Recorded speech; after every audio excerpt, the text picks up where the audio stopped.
విషయం గురించి మాట్లాడుకుందామా? దేని గురించి బేటా? తాత, నేను ఇవాళ స్కూల్లో న్యాచురల్ రిసోర్సెస్ గురించి నేర్చుకున్నాను. మీకు న్యాచురల్ రిసోర్సెస్ అంటే ఏందో తెలుసా? సహజ వనరుల గురించా? సహజ వనరులే. మనము నేను నా మైండ్లో ఒకటి సహజ వనరు ఉంది, నువ్వు గెస్ చేయగలుగుతావా? మొక్కల గురించా? మొక్కల గురించి కాదు. వాటర్ గురించా? వాటర్ గురించే. మనం ఇలా వాటర్ గురించి మాట్లాడదాం. సరే, మాట్లాడదాం. మీరు చిన్న ఉన్నప్పుడు నీరు ఎలా దొరికేది మీకు? నాకు స్వచ్ఛమైన నీరు అంటే బావులలో దొరికేది. బావులలోకి వెళ్ళి తీసుకొచ్చుకొని అది యూజ్ చేసుకునేది. పొల్యూటెడ్ కాదు, మంచి స్వచ్ఛమైన నీరు. అట్లనే డైరెక్ట్ తాగేది.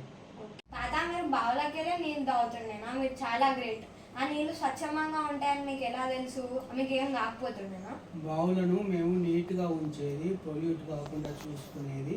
అందుకనే మాకు బాడీలో కూడా ఏం కాకపోవు, ఎఫెక్ట్ ఉండకపోవు. అందుకనే స్వచ్ఛమైన నీరు పంచుకుంటుంది. తాత, ఇప్పుడు మనకి బావిలోకి వెళ్ళి వాటర్ లేకపోతే ఎందుకు వస్తలేవు? ఎందుకు మాకు ట్యాప్ వాటర్ ఎందుకు వస్తుంది?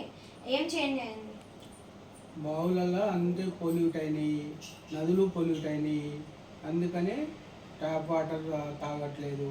ఫిల్టరు, బాటిల్స్, ఫిల్టర్ వాటర్ వాడుతున్నాం ఇప్పుడు. అందుకనే అవి వాడుతున్నాం. తాత, మనం ఇప్పట్లో ఫిల్టర్స్ ఎందుకు యూజ్ చేస్తున్నాం? వాటరు మంచిది దొరకట్లేదు, పొల్యూటెడ్ వాటర్ ఉన్నది.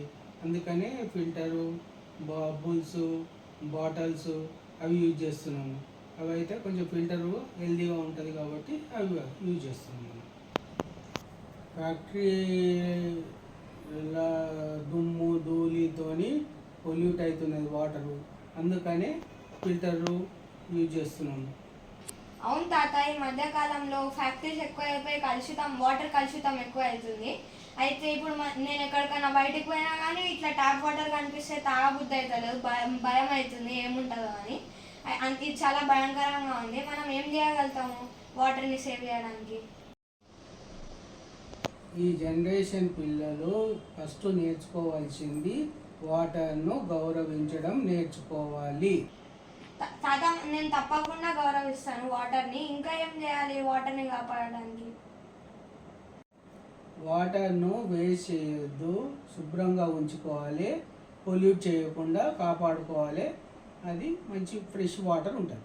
సరే తాత, నేను తప్పకుండా వాటర్ని సేవ్ చేయడం నేర్చుకుంటాను. ఇంకా మా ఫ్రెండ్స్కి కూడా చేయమని చెప్తాను సేవ్. ఈ దేశాన్ని కాపాడాలి, భవిష్యత్తు తరాలను కాపాడాలి.